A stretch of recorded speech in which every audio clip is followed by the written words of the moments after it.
My daily lesson চ্যানেলের পক্ষ থেকে সকল শিক্ষার্থী, শিক্ষক, শিক্ষিকা ও অভিভাবকগণকে স্বাগতম ও শুভেচ্ছা জানাই। তো সুপ্রিয় শিক্ষার্থী বন্ধুরা, আজকে আমরা সপ্তম শ্রেণী বাংলা বিষয়ে পঞ্চম অধ্যায় বুঝি পড়ি লিখতে শিখি যে পঞ্চম পরিচ্ছেদটা, সর্বশেষ যে পরিচ্ছেদটা, পৃষ্ঠা হচ্ছে 112 থেকে 116। আর আজকে এই লেসনটা হচ্ছে আমাদের এই অধ্যায়ে একদম সবার শেষে যে পঞ্চম পরিচ্ছেদের পর্ব 2। হ্যাঁ, এই পর্ব 2 এই যে লেসনটা আজকে আমরা শুরু করতে যাচ্ছি। তো এই লেসনের আগে আমরা অলরেডি আমাদের যে রিডিং এর পার্টটা, আমাদের একদম ব্যাখ্যা সহ বিশ্লেষণ ছবি নিয়ে আমরা কাজ করেছিলাম। তো আমরা আজকে এই লেসনে যে অনুশীলনী যে কাজগুলা, যে পরে কি বুঝলাম, এখান থেকে আমরা এই কাজগুলো, এই কাজের যে উত্তরগুলো আমরা আজকে খুঁজে যে লেখার চেষ্টা করব। তো শিক্ষার্থী বন্ধুরা, শুরুতেই তোমরা যারা আমার এই চ্যানেলটা যে সাবস্ক্রাইব করো নাই, এখনই তোমরা সাবস্ক্রাইবটা করে ফেলো। তো আমরা শুরু করি।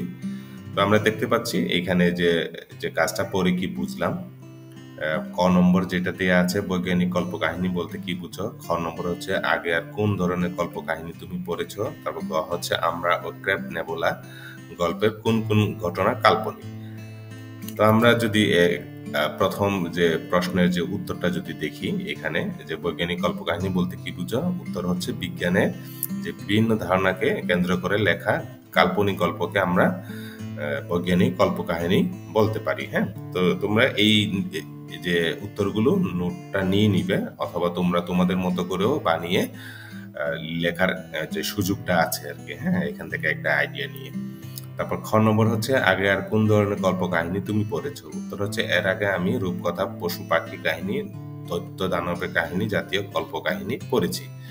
তারপর গ নম্বর হচ্ছে আমরা ও যে ক্র্যাব নেবুলা গল্পের কোন কোন ঘটনা কাল্পনিক। হ্যাঁ, আমরা যেটা রিডিং, আমাদের আগের লেসনে যে রিডিং পার্টটা পরে আমরা যেটা বুঝতে পেরেছিলাম, সেটা হচ্ছে আমরা ও ক্র্যাব নেবুলা গল্পে রঞ্জুর বলা ভাল্লুক ও ময়ূর ঘটনা, তারপর হচ্ছে মহাকাশে আগন্তুকের ঘটনা। আগন্তুকের আরেকটা যে ওয়ার্ড হচ্ছে এলিয়ান বলে আমরা যেটাকে বলি, যে অন্য গ্রহের যে মানুষ। তারপর হচ্ছে রোবটের ঘটনা, ছাদে আসা ফ্লাইং শসা, এই ফ্লাইং শসাটাও কিন্তু এলিয়ান। হ্যাঁ, ও কাঠির মতো মানুষদের ঘটনাগুলো হচ্ছে কাল্পনিক ছিল আর কি। তো উত্তরগুলো আমরা এইভাবে লিখতে পারি। তারপর হচ্ছে আমাদের যে প্রশ্নটা ছিল সেটা হচ্ছে এই গল্পে কোন কোন ঘটনা বাস্তব। তো আমরা যদি দেখি, এই গল্পে রঞ্জুর বাবা, আম্মা ও বোন শিউলির সঙ্গে যেসব ঘটনা ঘটে তা বাস্তবের ঘটনা। যেমন রঞ্জুর বাবা মার সঙ্গে ঘুমানো, শিউলির সঙ্গে একত্র এক ঘরে শুতে দেওয়া, তারপর হচ্ছে পরিবারের সদস্যদের সঙ্গে কথোপকথন, দোয়াত ভেঙে যাওয়ার ঘটনা ইত্যাদি হচ্ছে এই গল্পের হচ্ছে ঘটনাগুলো হচ্ছে বাস্তব। তারপর নম্বর হচ্ছে রূপকথার সাথে বৈজ্ঞানিক কল্পকাহিনী মিল অমিল কোথায়।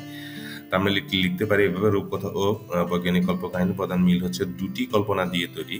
রূপকথা কাহিনীতে থাকে লোকমুখে প্রচলিত নানা চরিত্রের গল্প, যেমন রাজা রানী, ড্রাগন, রাক্ষস ইত্যাদি। অন্যদিকে বৈজ্ঞানিক কল্পকাহিনীতে থাকে উন্নত বিজ্ঞান ও প্রযুক্তি নির্ভর নানা কাহিনী ও চরিত্রের গল্প, যেমন মহাকাশ অনুসন্ধান, সময় ভ্রমণ, ফ্লাইং শসা ইত্যাদি। রূপকথার অনেকের সৃষ্টি, কিন্তু বৈজ্ঞানিক কল্পকাহিনী ব্যক্তি বিশেষের সৃষ্টি। তো এই উত্তরগুলো আমরা এইভাবে আমাদের মতো করে লেখার চেষ্টা করেছি। তারপর হচ্ছে যেটা কাজটা আছে তোমাদের টেক্সট বইয়ে, যে বলি ও লিখি যে কাজের যে কাজটা, অনুশীলনী কাজটা, যেখানে বলা আছে আমরা ও ক্র্যাব নেবুলা গল্পটি নিজের ভাষায় বলো এবং নিজের ভাষায় লেখো। তো শিক্ষার্থী বন্ধুরা, আমি যে উত্তরটা এখন লিখতে যাচ্ছি সেটা হচ্ছে আমার নিজের ভাষায়। তোমরা এখান থেকে আইডিয়া নিয়ে তোমরা তোমাদের নিজের ভাষায় অবশ্যই এটা লিখবে, কিন্তু হুবহু তোমরা এটা লিখবে না। হ্যাঁ, তো আমরা এখানে বলছি হচ্ছে যে মোহাম্মদ জাফর ইকবালের আমরা ও ক্র্যাব নেবুলা গল্পটি একটি কল্পনার নির্ভর রচনা। এই গল্পের প্রধান চরিত্র ছিল হচ্ছে রঞ্জু। 4 বছর বয়স থেকে বানিয়ে গল্প বলা তার স্বভাবে পরিণত হয়েছে। সে প্রায়ই গল্প করতে করতে বাস্তব জীবন থেকে কল্পনা জগতে চলে যায়। একদিন রাতে ঘুমানোর জন্য রঞ্জুকে তার বোন শিউলি ঘরে আলাদা বিছানা বালিশ দেওয়া হয়েছে, কিন্তু মাঝরাতে ঘুম থেকে উঠে সে মা বাবার কাছে চলে আসে। তাদেরকে বলে খেলনা ভাল্লুকটা মাঝরাতে তাকে আঁচড় দেয়, দেয়ালে বাঁধাই করা ময়ূরটা বেরিয়ে তার পায়ে ঠুকর দেয় ইত্যাদি। তাই ভয়ে সে শিউলি ঘর থেকে চলে এসেছে।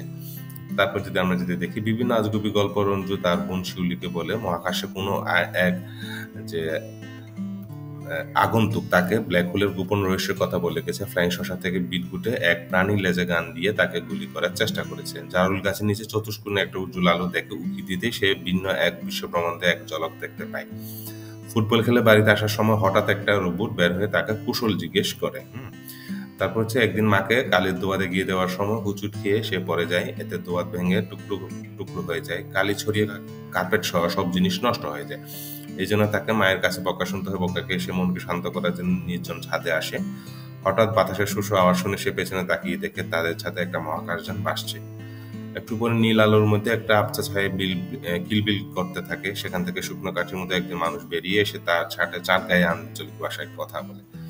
তাদের যান ক্র্যাব নেবুলা একটা ফুটো সরানোর জন্য তার কাছে সাহায্য চায়। রঞ্জুর সাথে থাকা চুইংগামটা সে চিবিয়ে দিলে তা দিয়ে ফুটোটা বন্ধ করা হয়। খুশি হয়ে মানুষটা ক্র্যাব নেবুলা একটি ত্রিমাত্রিক প্রতিচ্ছবি রঞ্জুকে উপহার দিয়ে চলে যায়। সিঁড়ি আলোতে রঞ্জু বুঝতে পারে যে পাওয়া উপহারটা হচ্ছে একটা আমড়া। শিউলি জোরাজুরি করলে এক পর্যায়ে সে আমড়াটি তাকে দেয়। তারপর স্বীকার করে সবাই যেখানে পায় আমড়াটি সে সেখানেই পেয়েছে। শিক্ষার্থী বন্ধুরা, আমরা এইভাবে এই যে নোটগুলো নিয়ে নিতে পারি। তারপর যে তোমাদের টেক্সট বইয়ের কাজটা ছিল হচ্ছে লেখা নিয়ে মতামত।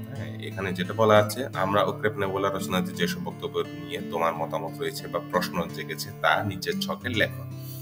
তো শিক্ষার্থী বন্ধুরা, আমরা এই কাজটা কিভাবে করতে হয় আমরা অনেকে জানি। তারপরে যদি আবার যে মানে এই কাজে যারা অনেকে জানে না তাদের জন্য এই নির্দেশনাটা, লেখা নিয়ে মতামত অনুশীলনী কাজের জন্য কিছু নির্দেশনা, এই কাজের জন্য যে কিছু নির্দেশনা সেটা যদি আমরা দেখি, আমরা ও ক্র্যাব নেবুলা রচনা থেকে তোমরা প্রত্যেকে এক বা একাধিক বক্তব্য শনাক্ত করবে। তো প্রথম কাজটা হচ্ছে এইটা। তারপর হচ্ছে তোমাকে এক বা একাধিক বক্তব্য শনাক্ত করতে হবে। তারপর হচ্ছে এমন বক্তব্য শনাক্ত করতে হবে যেটার সাথে তুমি একমত নয় কিংবা যে বক্তব্য সম্পর্কে তোমার মনে কোনো প্রশ্ন রয়েছে। তারপর 3 নম্বর যে নির্দেশনা হচ্ছে এমন বক্তব্য শনাক্ত করতে পারবে যার তথ্য কিংবা ধারণা নিয়ে তোমার ভিন্ন মত বা সন্দেহ রয়েছে। তারপর হচ্ছে শনাক্তকৃত বক্তব্য উপরে তোমার নিজের মতো করে তোমার মতামত প্রস্তুত করবে। তারপর হচ্ছে মনে রাখবে এ কাজের উদ্দেশ্য হলো তোমার যেন রচনা যে কোনো বক্তব্য বা লেখকের দৃষ্টিভঙ্গির সঙ্গে নিজের মতের পার্থক্য করতে পারে ও প্রকাশ করতে পারে। তারপর হচ্ছে মনে রাখবে প্রত্যেকে নিজেদেরকে একজন বিশ্লেষক হিসেবে কল্পনা করো। শিক্ষার্থী বন্ধুরা, এই কাজটা করা, এই যে লেখা নিয়ে মতামত, এই তোমাদের যে টেক্সট বইয়ে এই কাজটা করার জন্য এই নির্দেশনাগুলো কিন্তু আমরা কিন্তু মেনে চলবো। তো এই মেনে চলে এভাবে কিন্তু এই কাজটা আমরা করতে পারি। তো স্যাম্পল হিসেবে আমি যদি একটু আমার মতো করে যদি দেখাই, তোমরা চেষ্টা করবে আমি যেই বক্তব্যটা নিয়ে এসেছি এই সেম বক্তব্যটা নিয়ে না এনে তোমরা তোমাদের মতো করে আরো ভিন্ন ভিন্ন বক্তব্যগুলো এই আমরা ও ক্র্যাব নেবুলা রচনা থেকে তোমরা আশা করি নিয়ে আসবে। তো আমি যদি প্রথমটা যদি দেখি, যেটা বক্তব্য ছিল হুবহু আমি এটা কপি করে নিয়ে এসেছি এখানে। গভীর রাতে আম্মা দেখেন রঞ্জু ঘুম থেকে উঠে গুটি গুটি পায়ে হেঁটে চলে এসেছে। রঞ্জু তার আব্বা আম্মার মাঝখানে শুতে শুতে বলল, বালকটা ঘুমোতে দেয় না। তো আমার নিজের মতামত ও যে জিজ্ঞাসা হচ্ছে, মাত্র 4 বছরের ছেলে কি বাবা মাকে ছাড়া একা ঘুমাতে পারে? তাই হয়তো সে কল্পিত একটা অজুহাতের আশ্রয় নিয়েছে অথবা নিতে পারে আর কি, আমার কাছে এটা মনে হয়েছে। তারপর 2 নম্বরটা হচ্ছে ব্যাপারটা একইভাবে শুরু হয়েছে। প্রয়োজনে রঞ্জু চমৎকার গল্প ফেঁদে বসে আব্বা বললেন, ছোট মানুষ সত্যি মিথ্যে গুলি ফেলে, বড় হলে ঠিক হয়ে যাবে। এটা ছিল হচ্ছে এই রচনা থেকে যে বক্তব্যটা। তারপর আমার মতামত জিজ্ঞাসাটা, বাবা কি রঞ্জুকে সমর্থন করে উৎসাহিত করলেন নাকি মাকে সান্ত্বনা দেওয়ার জন্য অভিনয় করলেন? মানে এই যে জিজ্ঞাসাটা যে মানে আসছে আর কি। তারপর 3 নম্বর যদি আমরা যদি দেখি, বক্তব্যটা ছিল যে প্রায় সাথে সাথে নীল আলোটা ভেতরে ঢুকে যায় আর ফ্লাইং শসারের মতো জিনিসটা ঘুরপাক খেতে খেতে উপরে উঠে যেতে থাকে। রঞ্জু অবাক হয়ে তাকিয়ে দেখলো সেটা ছোট হয়ে আকাশে মিলিয়ে যাচ্ছে। আমার মতামত জিজ্ঞাসা হচ্ছে, নীল আলোটা ভেতরে ঢুকে যাওয়া বিষয়টা আমার কাছে বোধগম্য হয় নাই, এবং ফ্লাইং শসা নামটা কিভাবে নামকরণ করা হয়েছে এটা আমার একটা জানা। তো সেটা মানে এই ধরনের মতামত জিজ্ঞাসা আসতেই পারে। তারপর 4 নম্বরটা হচ্ছে, আমরা যেখানে থাকি সেই ক্র্যাব নেবুলা একটি ত্রিমাত্রিক প্রতিচ্ছবি আছে। তোমাদের গ্রহতে পেয়েছি, আমরা অনেকগুলো নিয়ে যাচ্ছি আমাদের বাসস্থানে, তোমাকে দিয়ে যাচ্ছি, একটা হাত বাড়াও। তো এই বক্তব্যটা আমি রচনা থেকে নিয়ে আসছি। তো আমার মতামত জিজ্ঞাসা হচ্ছে, ত্রিমাত্রিক বলতে আমি যেটা বুঝি সেটা হচ্ছে যার দৈর্ঘ্য প্রস্থ উচ্চতা আছে। এখন আমার জিজ্ঞাসা হচ্ছে তাহলে 4 মাত্রা, 5 মাত্রা, 6 মাত্রা সম্পর্কে আমি আরো জানতে চাই। তো এইভাবে তোমরা এখান থেকে আইডিয়াটা নিতে পারো শিক্ষার্থী বন্ধুরা। এখন কল্পনা নির্ভর লেখার ধারণা নিয়ে কিছু আলোচনা আমি তোমাদের সাথে করব। তো সেটা হচ্ছে এখানে একটা ছবি দেখতে পাচ্ছি যে কল্পনা নির্ভর যে লেখাটা লিখতে হলে কিভাবে লিখতে হয়, কি কি আলোচনা করা যায়। আমরা এই পঞ্চম পরিচ্ছেদে নাম যে কল্পনা নির্ভর লেখা তা সবাই নিশ্চয়ই লক্ষ্য করেছো তোমরা। এখন পর্যন্ত বিভিন্ন আলোচনা ও কাজের পরিপ্রেক্ষিতে কল্পনা নির্ভর লেখা বলতে তোমরা কি মনে করো? তো এইটা হচ্ছে শিক্ষার্থী বন্ধুরা, এই প্রশ্নগুলো অবশ্যই তোমরা যে চিন্তা করবে এটা নিয়ে, আর তোমরা যদি পারো এই প্রশ্নের উত্তরগুলা অবশ্যই আমার কমেন্টসে তোমরা লিখে দিবে। হ্যাঁ, এইটা একটা অনুরোধ থাকলো।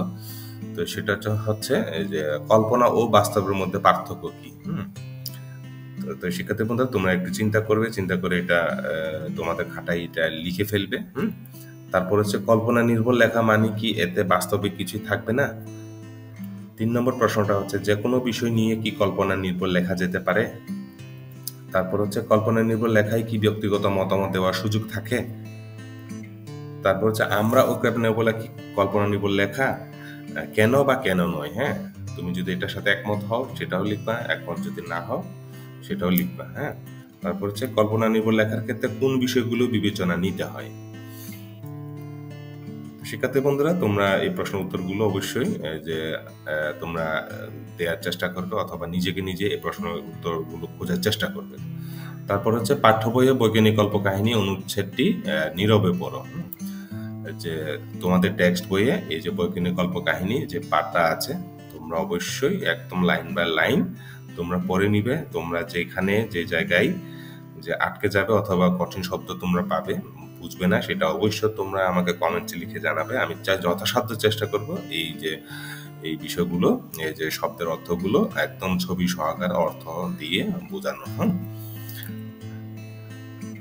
তো এই জন্য আমি এখানে লিখলাম যে অনুচ্ছেদের কোনো বক্তব্য নিয়ে তোমাদের কোনো জিজ্ঞাসা যে দ্বিমত থাকলে তোমরা অবশ্যই কমেন্টসে লিখে জানাবে।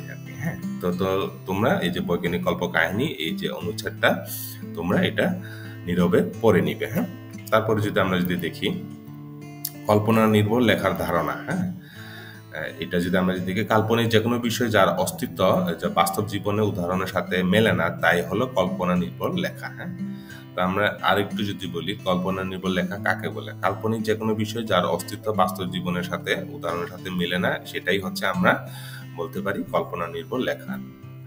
এ ধরনের লেখার সাথে যে অনেক সময়ে বাস্তব জীবনে তথ্য, ঘটনা, বস্তু, প্রাণী ইত্যাদি সম্পর্ক থাকতে পারে। হ্যাঁ, আবার বাস্তব অবাস্তবের ধারণা সংমিশ্রণও থাকতে পারে। বিভিন্ন ধরনের রূপকথা, যেমন এই যে আমরা দেখতে পাচ্ছি এই যে রূপকথার একটা গল্পের ছবি। হ্যাঁ, এইভাবে। তারপর হচ্ছে উপকথা একটা ছবি দেখবো আমরা। এই যে এখানে এই যে 4টি গ্রিক উপকথা এই যে ছবিটা দেখতে পাচ্ছি। তারপর হচ্ছে ভৌতিক কাহিনী। তো আমরা জানি যে বিভিন্ন ধরনের যে ভয়ঙ্কর যে ভূতের গল্পগুলো, কাহিনীগুলো। তারপর হচ্ছে কমিক্স, আমরা যদি দেখি এই যে অনেকগুলো কমিক্স আছে। হ্যাঁ, এখানে তোমরা অনেকেই এই কমিক্সগুলো পড়ো খুব মজা করে। তারপর হচ্ছে বৈজ্ঞানিক কল্পকাহিনী ইত্যাদি হলো লেখার যে সুপরিচিত উদাহরণ। হ্যাঁ, আবার কাল্পনিক লেখার নির্ভর বিভিন্ন ধরনের কি থাকে, কার্টুন, নাটক, সিনেমা প্রস্তুত করা হয়। যেমন আমরা যদি এখানে দেখি যে হ্যারি পটার। হ্যাঁ, এই যে তোমরা অনেকেই এই হ্যারি পটার যে মুভিটা দেখেছো। তারপর হচ্ছে ব্যাটম্যান, এই যে এটা হচ্ছে ব্যাটম্যানের ছবি। তারপর হচ্ছে সুপারম্যান, এই যে সুপারম্যান। তারপর হচ্ছে স্পাইডারম্যান। হ্যাঁ, এই যে স্পাইডারম্যান। তারপর হচ্ছে আমরা যদি দেখি হাল্ক, আমরা ও ক্র্যাপনেপোলা, বিভিন্ন ধরনের কমিক্স, দেশি বিদেশি রূপকথা। তো এইগুলো হচ্ছে কল্পনা নির্ভর লেখার যে ধারণা সেটা। তারপরে কাজটা হচ্ছে তোমাদের যে টেক্সট বইয়ে কল্পনা নির্ভর রচনা লিখি। এবার তুমি একটি কল্পনা নির্ভর গল্প লেখো। লেখাটি তুমি বানিয়ে লিখতে পারো, কিংবা সেটি তোমার আগে থেকে পড়া বা কারো কাছ থেকে শোনা গল্প হতে পারে। লেখার শুরুতে একটা শিরোনাম দাও। তো আমি আমার মতো একটা গল্প লিখতেছি। শিক্ষার্থী বন্ধুরা, তোমরা ঠিক একইভাবে এখানে যে নির্দেশনাটা দেয়া আছে, তুমি যদি কারো কাছ থেকে শুনে থাকো সেই গল্পটাও কিন্তু তোমাদের এখানে লিখতে পারো। হ্যাঁ, তো আমি যদি লিখি এখানে যে কল্পনা নির্ভর যে একটা গল্পের নাম হচ্ছে তুলির গল্প। তো এখানে বলা হচ্ছে একদিন বিকেলের দিকে যে নীলাপ আকাশের নিচে সবুজ মাঠের মধ্যে দিয়ে হাঁটছিল যে কিশোরী তুলি, তার হাতে একটা ছোট খাতা ও পেন্সিল। তুলির স্বপ্ন ছিল একজন নামকরা লেখক হওয়া, কিন্তু তার ছোট্ট গ্রামে সেই সুযোগ তেমন ছিল না। তবুও তুলির মনে এক অদ্ভুত উদ্যম ছিল। একদিন মাঠের পাশে বসে লিখতে গিয়ে তুলি দেখলো একটা ছোট্ট প্রজাপতি তার খাতার উপরে বসে আছে। হ্যাঁ, এই যে খাতার উপরে বসে আছে, প্রজাপতিটা ডানায় রংধনু রং ছড়িয়ে থাকে। তুলি মুগ্ধ হয়ে দেখলো আর ধীরে ধীরে লিখতে শুরু করলো। একদিন এক প্রজাপতি এলো আমার কাছে, তার ডানায় ছিল রূপকথার গল্প। হ্যাঁ, আচমকায় প্রজাপতিটি কথা বললো, তুমি কি আমার গল্প শুনতে চাও? তুলি অবাক হয়ে বলল, হ্যাঁ, তুমি কথা বলতে পারো? তারপর প্রজাপতিটা হাসলো, আমি এক জাদুকরী প্রজাপতি, আমার ডানায় লুকিয়ে আছে হাজারো গল্প। তুমি যদি আমার ডানায় স্পর্শ করো তাহলে আমি তোমাকে এক অদ্ভুত রাজ্যে নিয়ে যাব। তারপরে পাঠটা দেখি আমরা। তুলি দ্বিধায় পড়লো, কিন্তু তার কৌতূহল তাকে বাধ্য করলো প্রজাপতি ডানায় আলতো করে স্পর্শ করতে। সাথে সাথে সবুজ মাঠ আর নীল আকাশে মিলিয়ে গেল। তুলি নিজেকে এক রূপকথা রাজ্যে দেখতে পেল। হ্যাঁ, তারপর সেখানে ছিল সোনার প্রাসাদ, রূপালী নদী আর হীরের বাগান। তুলি অবাক হয়ে সবকিছু দেখছিল। হঠাৎ সে দেখতে পেলে এক রাজকুমার তাকে অভ্যর্থনা জানাচ্ছে। তুমি কে? তুলির কৌতূহল বেড়ে গেল। তার রাজকুমার হাসি মুখে বলল, আমি এই রাজ্যের রাজকুমার, তোমাকে স্বাগতম। আমরা শুনেছি তুমি খুব ভালো গল্প লিখতে পারো। আমাদের রাজ্যে এক মহা উৎসব হবে, যেখানে সবার সামনে তুমি তোমার গল্প বলবে। তুলি প্রথমে ভয় পেলেও পরে সাহস করে রাজকুমারের প্রস্তাব মেনে নিল। সে মঞ্চে উঠে তার প্রজাপতি গল্প শোনাতে লাগলো। সকলেই মুগ্ধ হয়ে শুনল। তারপর যে প্রজাপতি জাদুতে যেন সবার মন হারিয়ে গেল রূপকথার জগতে। তারপর পাঠটা যদি আমরা দেখি, উৎসব শেষে উৎসব শেষে রাজকুমার তুলিকে বলল, তুমি আমাদের রাজ্যে সব সময় স্বাগতম। তুমি চাইলে এখানেই থাকতে পারো আমাদের গল্পকার হয়ে। তারপর তুলি একটু ভেবেই বলল, আমার স্বপ্ন ছিল একজন লেখক হওয়া, আর আমি চাই আমার গ্রামের মানুষদেরও সে আনন্দ দিতে, তাই আমাকে ফিরতে হবে। রাজকুমার সম্মতি জানিয়ে বলল, তুমি যে কোনো সময় ফিরে আসতে পারো। প্রজাপতিটা আবার তুলির খাতায় বসে তাকে ফিরিয়ে নিয়ে এলো তার গ্রামে। ফিরে এসে তুলি তার গল্পগুলো লিখতে শুরু করলো, তার গ্রামবাসীদের পড়তে দিল। সবাই মুগ্ধ হয়ে তার গল্পগুলো শুনতে লাগলো। তুলি বুঝলো স্বপ্ন পূরণের জন্য শুধুমাত্র দৃঢ় বিশ্বাস আর কল্পনা জগতে ডুব দেওয়ার ক্ষমতাই যথেষ্ট। এভাবে তুলি হয়ে উঠলো তার গ্রামের সবচেয়ে জনপ্রিয় লেখক, আর তার খাতা আর পেন্সিল হয়ে উঠলো এক জাদুকরী প্রজাপতির দ্বারা, যা তাকে প্রতিদিন নতুন রূপকথা জগতে নিয়ে যেত।